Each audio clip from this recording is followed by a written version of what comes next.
Okay.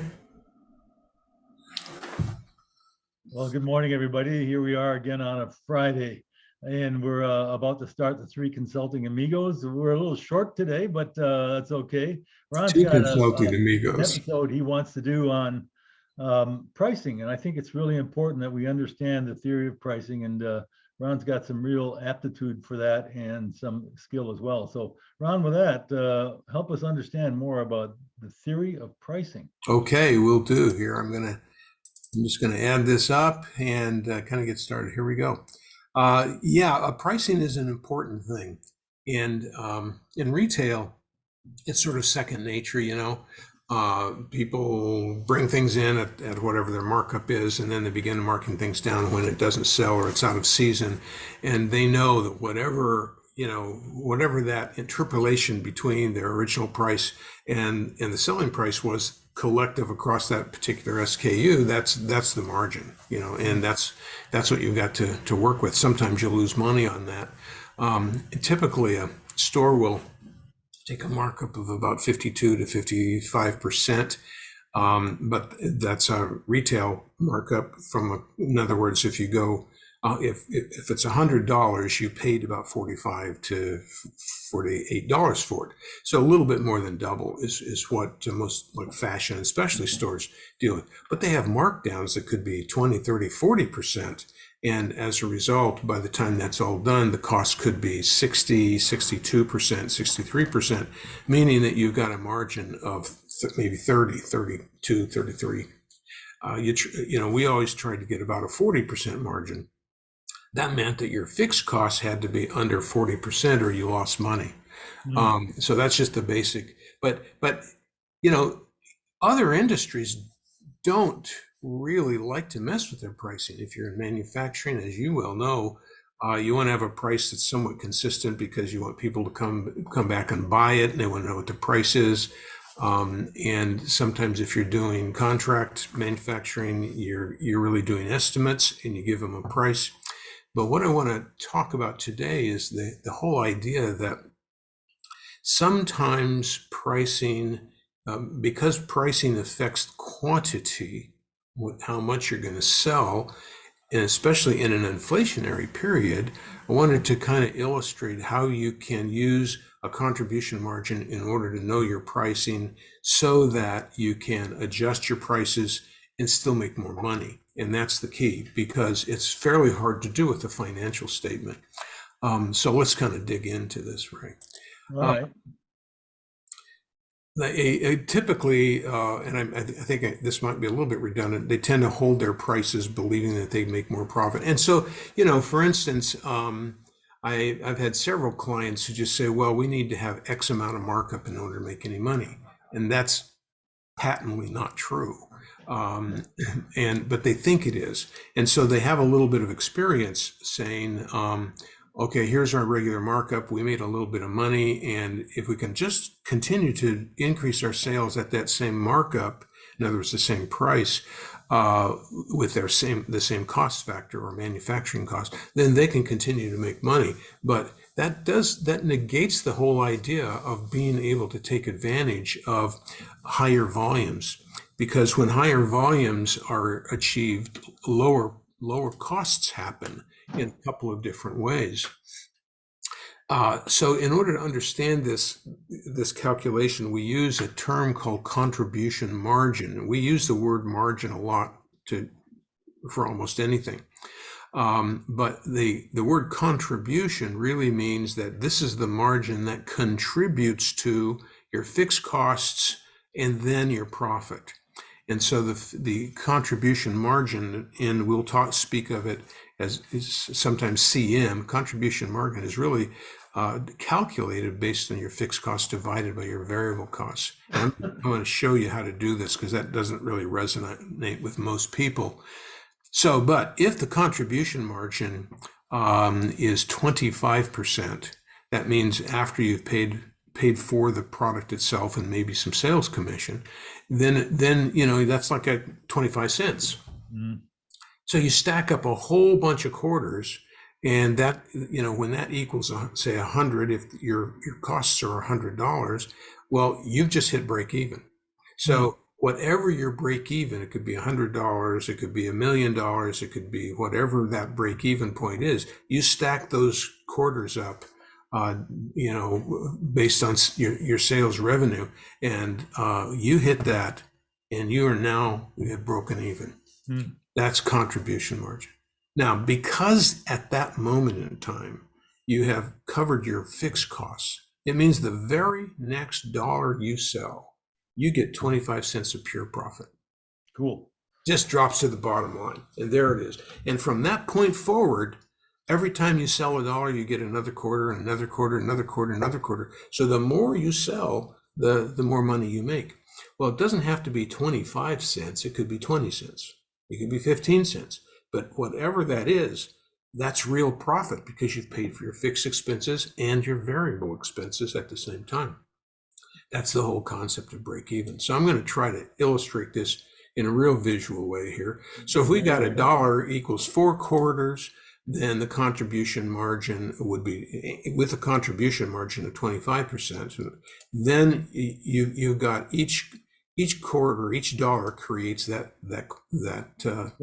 quarter. And so when you have saved enough quarters, you can pay for all your company fixed costs, as I mentioned. That's a break even. The next dollar yields 1 quarter of profit. So to look at this in a little bit more dramatic way, not easier, we're going to get a little more complicated now. If this is your sales line, and hopefully you're in the black all of the time, but you're not really. That's your sales line. That represents volume. So across the bottom and the amount on the top, the dollar expense. Then this line here represents fixed costs. So in this case, if you had free product, no variable costs, and you just had to meet your fixed expenses. So if you, for instance, if you had fixed costs that are 100% of your costs that included people who produced, say, consulting, then every dollar of consulting goes towards your bottom line, 100% of that, because there are no variable costs. And so as soon as you hit your fixed costs, you are now at break even. And so your fixed costs, again, could be $100,000. You bring in $100,000, you just broke even. From that moment on, 100% of every new dollar is profit. But that's not realistic. Most revenue has some expense attached to it. It could be sales expense, it could be cost of goods sold, and then there are other costs that go up when you sell more merchandise. And the way to think about this is, or more services, the way to think about this is that each cost, each thing you sell has additional costs, and therefore only when you sell it or you receive the revenue do you actually have an expense that goes along with that. And that might look something like this. That's the break even. That might look something like this. So for instance, if this is now a percentage, these are variable costs, a percentage of your revenue. So as your revenue goes up, your costs go up. So if you're selling merchandise, the more you sell, the more your costs go up at an even rate. This is about, approximately, maybe 60%, maybe 40% margin. The problem is, in order to be able to calculate the new break even, you have to add them both together. And when you add them both together, this is your new break even line. And so now here's your break even after you've paid for this, your fixed costs, and you've paid for every single one of your variable costs. And so now that's your new break even point right there. Well, the nice part is that when you reach that, it, as I've mentioned, it generates profit, and this green represents the profit. And so this contribution margin gets bigger and bigger and bigger and bigger as you sell more and more and more. So that's all great. And that's kind of the way people think about their business. is, well, once I hit break even, I'm just going to be making money, money, money. The problem is that what if you have a downturn and suddenly this number here begins to curve? And if that happens, you're kind of in a different place. You want to be able to maintain your business or increase your business, and that's going to probably require a lowering of price. So in this example, in the example we've been using, here's kind of what we've got. You have $100, you hit your break even, you do $100, it's $25 in profit. But if you do an extra 100,000, that's $25,000 in profit. So that's pretty nice. But the question would be, did it stop at $1,000? It's like, sorry, based on the new circumstances, inflation, etc., competition, I'm not going to pay the same price. I got to pay a less price for that. So now what do you do? So here's a situation where, in order to be able to maintain profitability, you've got the ability to lower your price, which also lowers your contribution margin. And so that's this gray line right here. And so if your price goes down, then you can still maintain a certain percentage of net profit. In this case, it might be 10%. So with your lower price, you're still making money. And so the question then becomes, how low can you go? And the answer is, you can go all the way down to 1%, or say 1/10 of 1%, $1. If you make $1 on it, that still goes to the bottom line. And so when people are talking about increasing volume based on pricing, you have to be careful that you don't go below your contribution margin. If you do go below your contribution margin, you begin to lose money. And what happens is this gray line curves down or flattens out, and eventually you get to a place where you're actually losing money on every single dollar. And that's never been a good way to make money. So in this particular case, we've got $100 profit here, but at this point we got $250. But we continue to push up to 100,000, and maybe our profit drops to 15. Okay, that's 15. You're still going to get a 50 in this case 15% as you go up, even with a lower price. And that's the key right there. So we all know that you've got supply and demand, and this is just to talk a little bit about this. So as your demand, your supply goes up, your price also goes up. So you can see that the price is going up here, but it's mitigated by the demand. So the higher the price, the lower the demand can be. And so if the price goes up, it pushes down on this particular line, and your volume could go down. And so that's why there's this variation. Any comments, questions? No, I was just going to say, one of the things that is fascinating about this is that in the earlier graph, what you're saying is that if you have inventory, as you did in shoes, etc., and sometimes you over anticipate what the market will bear, etc. So you have to cut your contribution margin, which then affects your profit, right? Yeah. So in this case here, this is what happens, is that as the demand goes down, you have to cut your price or lose the money completely. Right. Okay.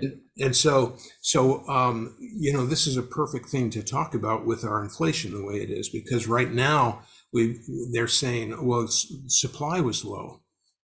So supply dropped way back down to here, and the demand stayed here. Then what happens is you've got this huge gap, and that's why the price goes up, because there's not enough supply. And these two are constantly jockeying in order to equal themselves, unless somebody gets in the way.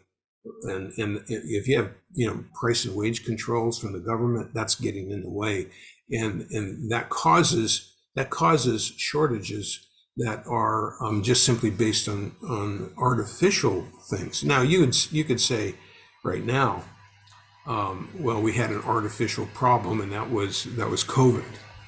And so that's what messed everything up, because we closed factories and we altered supply chains and that sort of thing. And therefore the supply ended up being,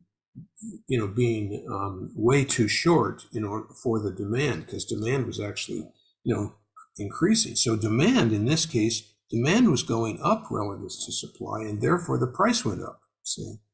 And so, but now we're in a situation where they say we've got too much inventory. So the supply is now going up. Well, if supply goes up, the price goes down too. And so that's why this equilibrium is so important, because it automatically adjusts until the price is so low that people can't make money anymore. And when they stop making money, they stop buying, and then they resupply. It's like the old Farmer Brown syndrome. 1 year you raise a lot of cattle and you do okay. That's because everybody else was raising pigs. And so the next year you raise cattle again, but everybody switched to cattle. And now the pig prices went up and there are too many cows. And so the price of beef drops. So the farmers that are on the Farmer Brown syndrome, always chasing the demand by controlling their supply, they end up on the short end of the stick every single year. And so you have to anticipate. Oh, you have to unmute, Ray. I'm sorry, it was a pun. I said, I bet you they have a beef with that. Yeah, they do have a beef. Yeah, they absolutely do. When they have too many pigs, there's a lot of pork involved there. So I mean, it's an interesting problem, and the supply and demand just affects everything that we do. One thing, and I think I've mentioned this before, but this is one of my favorite examples. Down in Florida, and I didn't hear about it happening this time, but the last hurricane they had, because they had DeSantis and a different governor the last time. DeSantis let things run as far as I know. But last time, there were a lot of generators that were needed, just like this time. And so what would happen is that people who had a line on generators, might be in that business, or they might just be entrepreneurs willing to have a 24-hour drive to get far enough away to be able to buy generators, because there's still a supply in Mississippi. And so they find a line on them, and they rent a truck and they drive to Mississippi, and they load it up with as many generators they can get in there. And they drive all night long, all the way back. And why they did do that? They did that because there was literally no supply. And because there was no supply, there was a huge increase in price. And for those people who had made the decision that it was worth it to them to buy a generator at the new double price, those people could buy one. The ones who said, no, that's too much money, I'm going to wait till the price comes down, or just said, oh, that's not fair, guess what? No electricity. Sorry, Charlie. And so you end up in this circumstance where the demand was met at a new price, which actually brought more supply into the market, because people were willing to do all of this extra work for the extra money. So you see the demand literally, because of the price change, literally created more supply. That's the beauty about the way economics works, and that is part and parcel of what business people need to try and understand, so that they can buy appropriately, they can price appropriately, they can kind of get a sense for how much new volume there might be in their marketplace. So all of those reasons, it's good to have a good sense for this. And then when you understand your contribution margin, then you can do well. So in the case of the nighttime generator merchants, those guys, probably their contribution margin might have been 30%. Their contribution jumped to 60 or 70%, something like that, for that short period of time, for that small group of inventory. So to sum up here a little bit, I've got a couple of just finishing comments. And so, therefore, the contribution margin provides a tool to determine break even. And then when the break even is achieved, the contribution percentage will be the general profit that's added for X number, whatever the revenue happens to be. And then price is a primary factor for the revenue volume. And then finally, given adequate quantities, inventory supply, lower prices can increase profit if the contribution margin is above, I've said hypothetically $1, but it's like 0.1%. You'll still make money. So that's it. Ray, questions, comments? Well, as usual, I'm sorry, I've had it on mute here because I have some puppy problems, as we've talked about earlier. Yeah. So yeah, this is really helpful. I think people who are not really aware of this can use this to help them as they move forward. If you can, Ron, let's use an example from inflation right now that might help with the contribution margin, or is it your perspective that this will always decrease the profit margin as inflation continues to consume, some of the profit? Well, it kind of depends on how you do it. I did a MicroGiants meeting that talked just about inflation on your business and how to deal with inflation. And one of the things was to remember that inflation kind of, in a way, raises all boats if you can maintain your volume. So what does that really mean? Well, remember that your costs can be somewhat fixed in a business. For instance, you have a long-term lease on your property. That's not going to go up during short periods of inflation. Therefore, your fixed costs will tend not to go up. Now, and I should mention, the word fixed does not mean that those costs won't go up. Of course they will, and they vary. Your utility bill goes up and goes down based on the weather, but it's a fixed cost because it has nothing to do with the amount of revenue you do. Right, right. It's going to be the same whether you sell 1,000 units or one. Exactly. And for those reasons, at your current fixed costs, if you can lower your price using the contribution calculation and get more volume, there's a good chance you could maintain your profit even while increasing your market share. You're reducing your price, but you're increasing market share, and you're maintaining a level amount of profitability. And so that's one way to use that in inflation. And so then but you may have other costs that are rising too. And if you have fixed costs that will be rising in the future, then that helps you forecast what your new fixed costs will be. It makes your chart just a little bit more, it's not absolutely flat, it's just going to go up and right. And if I can use an example, is that if your landlord's going to increase, if you don't own the property, if your rent is going to increase, you can factor that in. Exactly. And so trying to, for the small business person, trying to stabilize, maintain ideally, but at least stabilize the increase of your fixed costs is really a good idea. Right. So that you can actually, in some cases, over time, you can grow your way out of a problem, because even though your margin might be smaller, you're still making a little bit of money if you're above break even. So that's the direct application to that comment that I made in the earlier video about, remember your fixed costs are going to be remaining low. Number one. Number two, make long-term commitments on your fixed costs so that you can maintain your pricing. Same thing on your variable costs when you can, to try to keep those costs the same percentage or a lower percentage than they've been in the past. Sometimes if you increase the volume you buy, you can lower your unit costs, thereby increasing your contribution margin. So there are a couple of ways you can use that there. Yeah, give me another example, if you can, of how you can do long-term commitments.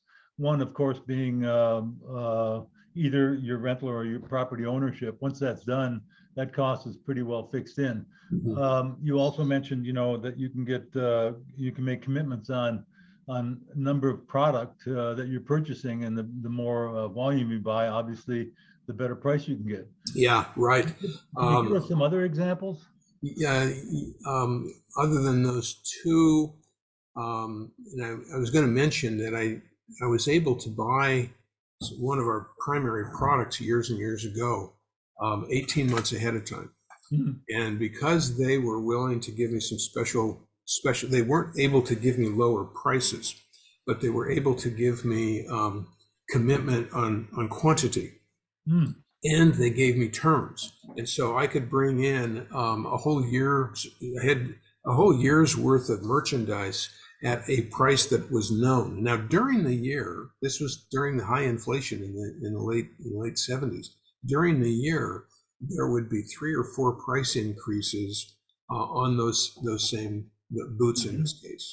And so everybody else was having to raise their price or else lower their contribution margin. I was Right. able to maintain it. And in fact, in a couple of cases, I was able to raise my price because demand was sufficiently high enough so that therefore my contribution margin went up because I committed a year out. Right, right. We've shared a client in the plastics business, and they always buy resin based on whatever the orders are that are in there. But they have the option to take a look at a very long period of time and buy when it's low. Hmm. And so, now that requires the availability of cash and or good credit, and it requires good forecasting and so, miscellaneous things. And there's a potential risk, but Right, right. prices are going. It's like playing the commodities market. If you know prices are going up, then at least what you've done is you've locked in a cost that would enable you potentially to increase your contribution margin, or at the very worst, it could actually come down in order to maintain your volume. If you have too much of it, you just take a little bit less contribution margin. Right, In right. the same way, looking at an individual machine, the costs associated with the machine, both fixed costs and then, of course, the variability of the material going through the machine, et cetera. You can calculate your break even, and you can calculate what your contribution margin is, and therefore you can determine what your profitability on an individual machine would be, or an individual store would be. And so Right. utilizing that across the company sometimes really helps you compare whether or not you're doing okay in one place and not another, or one machine and not another. Right, right. And also, it permits you to calculate more directly, per unit cost, so that you can help. Uh, Yes. so if given what you just said, understanding we have two pressures right now that are going to be affecting business. One is, of course, inflation. And the other one that I think is important is, what do you think about the potential for a recession? How would this pricing model be used? Because obviously in a recession, suddenly demand starts to fall. At least that would be my anticipation. Yeah. Well, of course, a recession is not very, very fun for anybody. And but I guess I would say that if your revenue begins to drop, you'll have other things drop too. And so, for instance, if you have been buying, and well, here we're in a real situation. We've been buying at high prices, both raw materials and then Mhm. selling at high prices. Everything has been a high price. Now that's beginning to crack just a little bit. Um, so here we're in a situation where we could anticipate that prices will potentially fall. And therefore, you could be able to have lower prices in the future because they're being passed on to you from your vendors. So you work a little harder on pricing capabilities. You look at, can you replace a certain material with another one at a lower price? Can you substitute something that's a slightly different and be able to have a lower price? But this requires a lot of creative buying, and frankly, a lot of companies that we deal with are not very good at this. Right, right. They just get into this it's like they even let a competent clerk do the buying. Right, right. So I submit that it's more important than that in a recession. And so you ought to be looking for opportunities. Really, really good entrepreneurs take a look at entrepreneurs and just naturally try and find better prices because they know that there's all this stuff going on. Another case is by buying gasoline futures several years ago. I have a client that was able to. They didn't really save a lot of money over the long haul in terms of actual cost. But what they were able to do is they were able to kind of more guarantee their pricing for a longer period of time because they knew they weren't going to have a fuel surcharge, which they had done previous to that. Right, right. One of our MicroGiants just the other day said that in order to deal with fuel, they are now charging fuel surcharges on every invoice. Yeah, that's an interesting concept. Give me, I think one of the examples you cited could be a problem in this case. You said, well, lock in your prices on, like as you did, for 18 months, you got a certain price.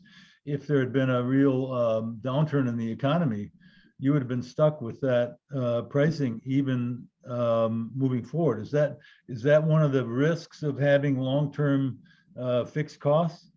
Yeah, sure. Unfortunately, the knife can cut both ways, Yeah.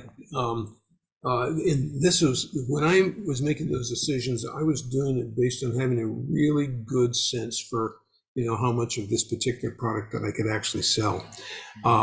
It was in even with inflation, it was a very high demand item. And the price kept going up and it didn't really affect the quantity. And they perhaps by design, but they never had enough product for everybody who wanted it. And Right. so as a result, it was always in a scarce situation. So we could always get full price out of those particular items. So I was very careful not to do that. Now, of course, if the reverse, if the reverse is happening, many times I would actually I would lower the price ahead of time to try and get rid of things at a lower price before, if I happened to hit it, before the consumer was aware that the prices were actually falling. So, Right. and that's going on right now. Yep. I mentioned I just bought a new TV. Best Buy, you would think going into a recession, they wouldn't have so many TVs. Right. They had them stacked up at the front door. I'm talking 50 or 100. Right. And then they had them in the middle of the store, they had another 150 or 200. Wow. And then back in the way back, they had some inventory and then they had their displays. And so we had a conversation. I decided to buy one. And he said, okay, great. I'm going to have to go to the back room to get it. And I said, you mean you don't have one out here? And he said, oh, no, that's only a small fraction of how much we have in the back room. Wow. And I'll tell you, they have got great prices. They're lowering their prices and they're selling those things like popcorn. Well, they have a supply problem in that there's too much supply, right? Yeah. And they know that we're going into a recession. Right. Meanwhile, what they've done is they've upped their technical warranty. So you buy the same thing, and I tried it out. Costco, to get what I wanted, had to be a certain size. I had to buy it online. So I checked Amazon, Costco, prices about the same across all three. The difference is, if there's a problem at all in the future within the warranty period, how are you going to get that TV back to Costco? You might take it into the store or Amazon, as opposed to Best Buy. They say, we'll send the Geek Squad out. If we can't fix it right there, we will bring it back to the store. Oh, cool. And give you a new one. And so it's sort of like, oh, you mean I'm getting all this extra service? Yeah. Right. Well, and it only costs X amount. So, I mean, you have to buy an upgrade a little bit. And so now they've increased their margin a little bit on that sale. Hopefully they don't have any problems and have to pick one up, but they've done all the math. They know. So they actually increase customer service as a as a way to mitigate the same price with too much supply. Right, right. See, so No, and that's an interesting example of how, you can kind of balance these things, and using customer service can improve, the demand for your product. yeah, absolutely. And so thinking creatively, about how you can do that within your business, I think is important to do, to see if you can't come up with something that would be similar to that. And actually, when you think about it, I mean, they do the same kind of warranty apparently for appliances, which you don't really enjoy trying to load that up into a truck and carry your refrigerator back if you really have a dog, So I mean, technical stuff, you've got that ability to take care of that. And so we talked earlier about the customer service aspects of especially technology, and how the commodity items, the TV is really a commodity today. The commodity items do a horrible job in providing directions and how to set it up, and that. And instead, what they do is they think a QR code solves all problems. So out of 3 or 4 items that I was doing this on over the last few days, 3 of the QR codes did not work. And I'm not saying that they didn't work at all, because they worked. They took me to the wrong page. Right, right.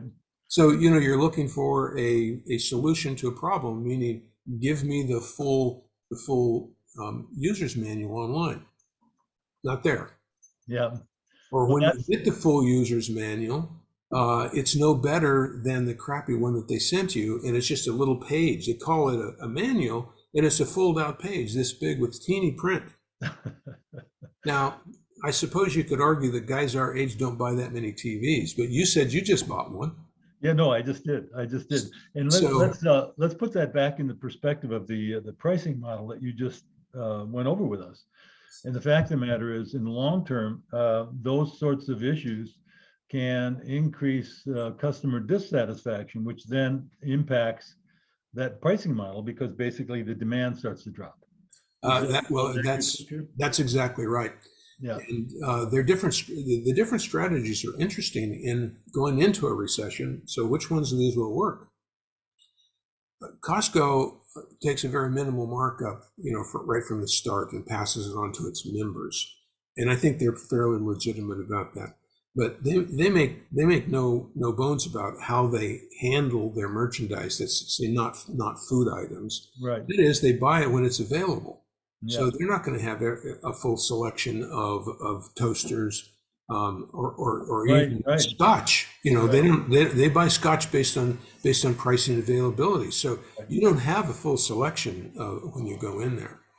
So you kind of take your chances. And what they do is they bring you in on the food, and they hope you see a great price on a great item. And they know that it won't be there if you wait. And so that's a nice way to boost that per visit, revenue. Right. No, it's an interesting model, in which we all know, we've all been at Costco and said, well, you had this last month. Yeah, we did, but it's gone. That's right. If you want it and you see it, you better get it today. And that's why that's partially how they manipulate the supply, at least psychologically. Right. They're basically saying, you don't know if it's going to be here. You know what the price is. You've seen it. Make your decision now. It ain't going to be here when you come back. Yeah, exactly. Meanwhile, Amazon always has everything all the time. Right.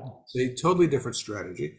They have incredible, just over the top service in terms of deliveries and customer service. And I found them to be really just amazing.